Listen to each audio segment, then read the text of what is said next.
10 tanda-tanda kiamat besar yang disebutkan oleh Nabi SAW. Kata beliau, amblasnya bumi di belahan timur yang pertama, terjadi gempa besar. Sebagian ulama hadis mengatakan bagian Asia, di mana Allahu alam. Tapi ini tanda-tanda kiamat besar akan terjadi nanti. Kemudian terjadi lagi longsor bumi di belahan barat. Sisi barat bumi kita tahu wilayah Afrika dan seterusnya. Kemudian amblasnya bumi di Jazirah Arab. Ini yang dimaksud dengan amblasnya bumi, artinya longsor yang besar, yang sulit lagi untuk ditimbun, udah nggak bisa ditimbun, nggak bisa diperbaikin. Kalau di situ ada kota, ada kampung, pasti hancur udah. 3 sekaligus terjadi longsor di 3 titik yang berbeda dan secara waktu atau dalam waktu yang bersamaan. Ini sudah selangsung 3 tanda-tanda kiamat. Jadi pada saat terjadi di timur itu tanda-tanda kiamat besar 1. Terjadi di barat tanda-tanda kiamat besar 2. Terjadi di Jazirah Arab tanda-tanda kiamat besar 3. Kemudian di dalam hadis ini disebutkan secara beracak. Nanti sebentar setelah saya terjemahkan hadis ini saya akan sebutkan urutannya. Lalu kata Nabi SAW, kabut yang menutupi bumi ini. Kemudian ada Dajjal. Jadi kabut itu dihitung dalam hadis ini yang keempat. Dajjal yang kelima.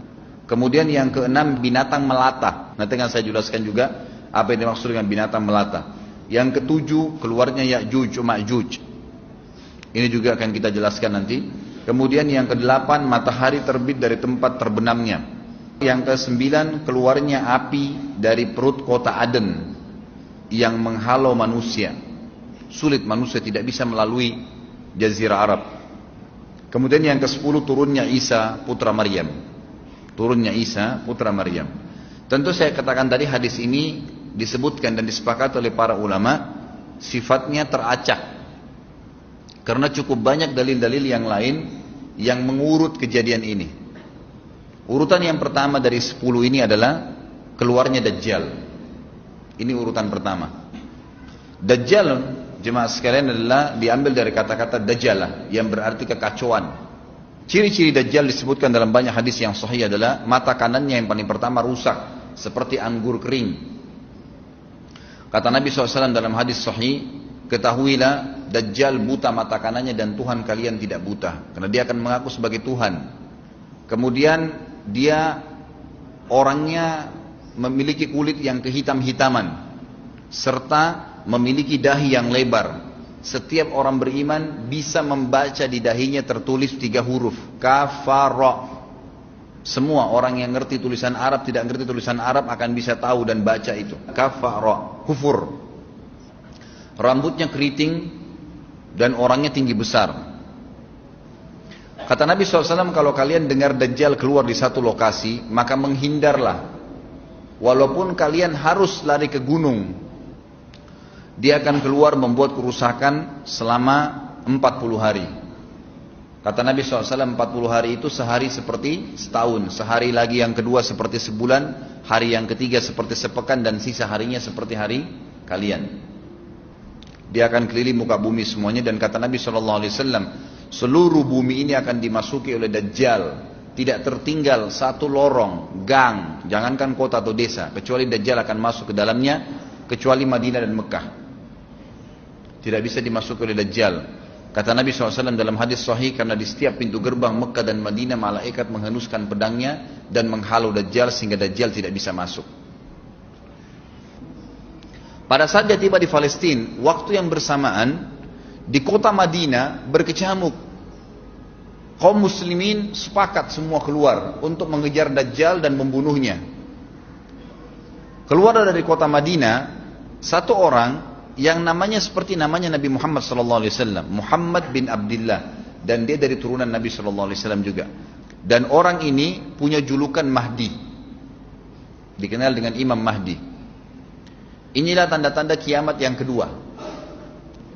Pada saat dia tiba di Mekah, dibaiatlah oleh banyak kaum muslimin, tidak disebutkan jumlah pasukannya, maka terbentuklah pasukan jihad yang mengejar Dajjal menuju ke Palestina. Lalu keluar tanda-tanda kiamat 3, langsung berentetan semua. Tanda-tanda kiamat besar yang ketiga adalah pada saat pasukan Imam Mahdi dengan pasukan jihad itu tiba di Darul Bayda namanya. Hadis menyebutkan di menara itulah, di masjid itulah Imam Mahdi mampir sholat asar bersama pasukannya. Dikatakan Isa alaihissalam akan turun sambil memegang kedua sayapnya malaikat, dan dari rambutnya yang basah meneteskan air. Maka dia pun turun, lalu kemudian dia masuk, dan orang-orang pada saat itu mengenalnya kalau dia adalah Isa, dan mereka sudah tahu ini masanya keluarnya Dajjal, ini Mahdi sudah ada. Mereka tahu akan turun Isa, sudah ada informasi seperti saya sampaikan ke Bapak Ibu sekarang. Itu multi muslimin di zaman itu sudah tahu semua. Sholatlah mereka, kemudian mereka menuju ke Palestina.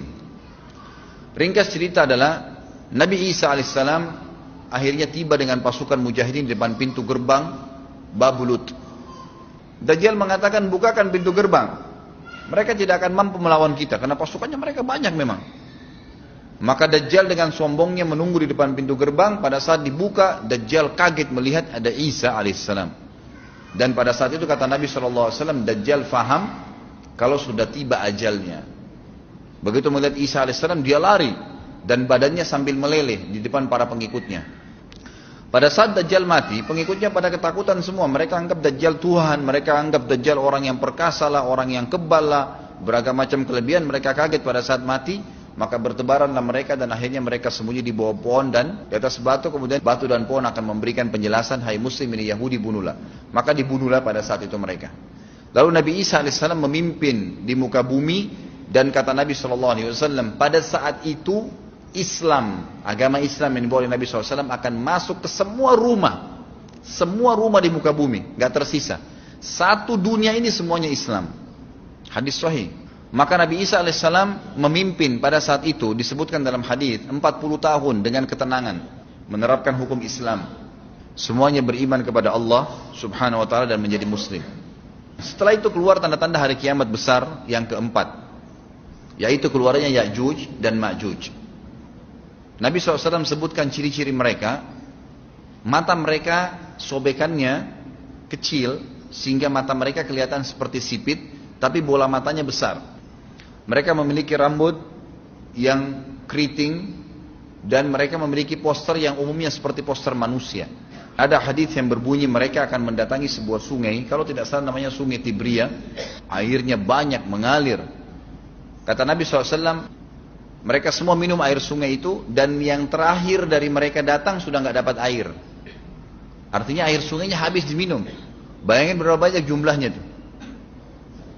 Pada saat itu Nabi SAW mengatakan, Allah berfirman kepada Isa, berkata, wahai Isa, aku akan mengeluarkan hamba-hambaku yang tidak ada seorang pun dari kalian bisa mengalahkannya, termasuk Isa alaihissalam, nggak bisa mengalahkan. Maka selamatkanlah dirimu bersama dengan pengikut-pengikutmu ke Gunung Tur namanya. Jadi memang Ya'juj ini ciri khasnya, kata Nabi SAW, mereka memakan apa saja. Jadi bukan seperti manusia normalnya.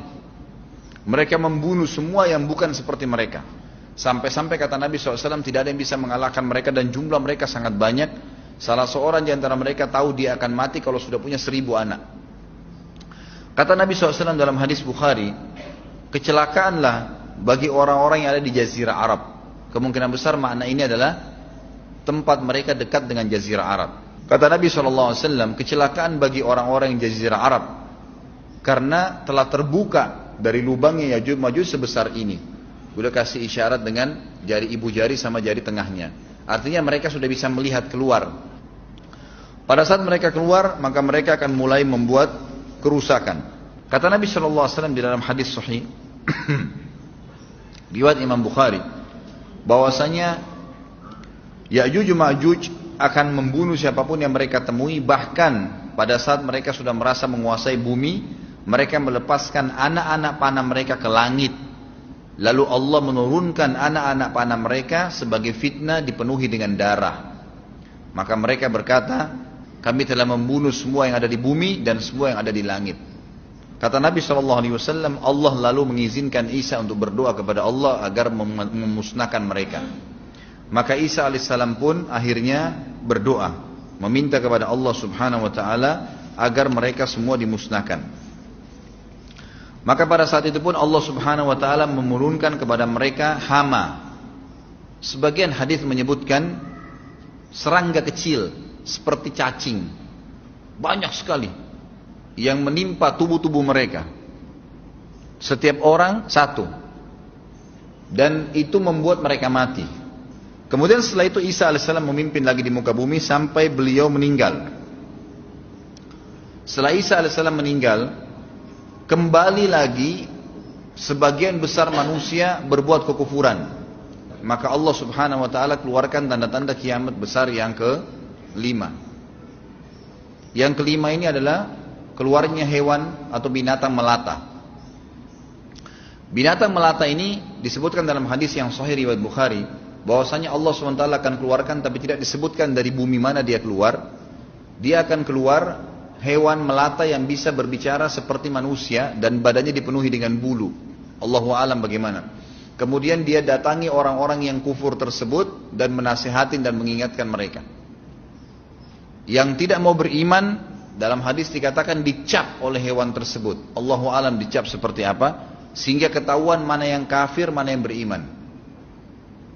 Terus dia keliling di muka bumi tapi tidak disebutkan berapa lama. Lalu kemudian Allah lenyapkan si dabbah ini. Kemudian datang tanda-tanda kiamat yang ke-6. Tanda-tanda kiamat yang ke-6, 6, 7, 8. Itu berentetan semua. Longsor besar di timur, di barat dan di jazirah Arab. Ini tanda-tanda kiamat terjadi serentak. Sudah 8. Kemudian terjadi yang ke-9, keluarnya api dari negeri atau dari kota Aden. Kota Aden ini di Yaman ya. Tentu hadis menjelaskan tentang masalah api yang keluar ini, artinya api bukan main-main, ini bukan kebakaran sebuah masjid atau sebuah bangunan 10 tingkat. Api ini bisa menghalau manusia untuk jalan karena panasnya. Sebagian riwayat menjelaskan api tersebut akan berdiri seperti gunung yang besar dan dari seluruh pelosok dunia bisa kelihatan. Kita bisa bayangkan bagaimana itu.